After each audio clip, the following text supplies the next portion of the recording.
San Francisco supervisors voted Tuesday to ban the use of facial recognition software by police and other city departments, becoming the first U.S. city to outlaw a rapidly developing technology that has alarmed privacy and civil liberties advocates. The ban is part of broader legislation that requires city departments to establish use policies and obtain board approval for surveillance technology they want to purchase or are using at present. Several other local governments require departments to disclose and seek approval for surveillance technology. This is really about saying, we can have security without being a security state. We can have good policing without being a police state, and part of that is building trust with the community based on good community information, not on Big Brother technology, said Supervisor Aaron Peskin, who championed the legislation. The ban applies to San Francisco police and other municipal departments. It does not affect use of the technology by the federal government at airports and ports, nor does it limit personal or business use. The San Francisco board did not spend time Tuesday debating the outright ban on facial recognition technology, focusing instead on the possible burdens placed on police, the transit system and other city agencies that need to maintain public safety.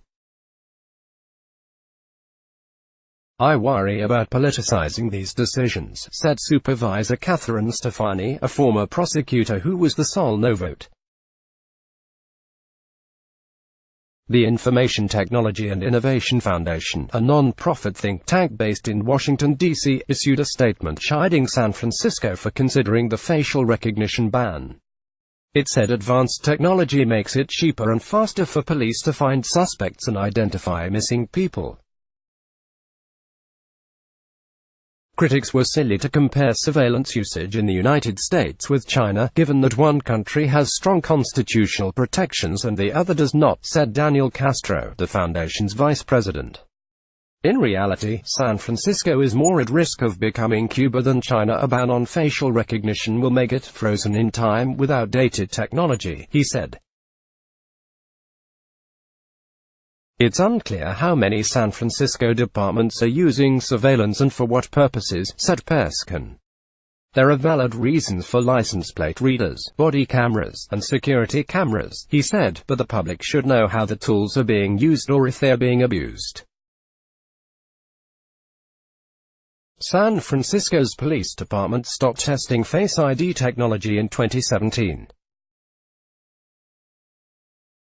A representative at Tuesday's board meeting said the department would need 2 to 4 additional employees to comply with the legislation. Privacy advocates have squared off with public safety proponents at several heated hearings in San Francisco, a city teeming with tech innovation and the home of Twitter, Airbnb and Uber. Those who support the ban say the technology is flawed and a serious threat to civil liberties, especially in a city that cherishes public protest and privacy. They worry people will one day not be able to go to a mall, the park or a school without being identified and tracked.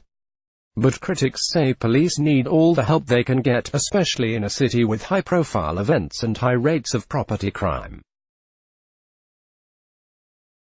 That people expect privacy in public space is unreasonable given the proliferation of cell phones and surveillance cameras, said Meredith Serra, a member of a resident public safety group Stop Crime SF. To me, the ordinance seems to be a costly additional layer of bureaucracy that really does nothing to improve the safety of our citizens, she said at a hearing. The city of Oakland is considering similar legislation. Let's block ads. Why?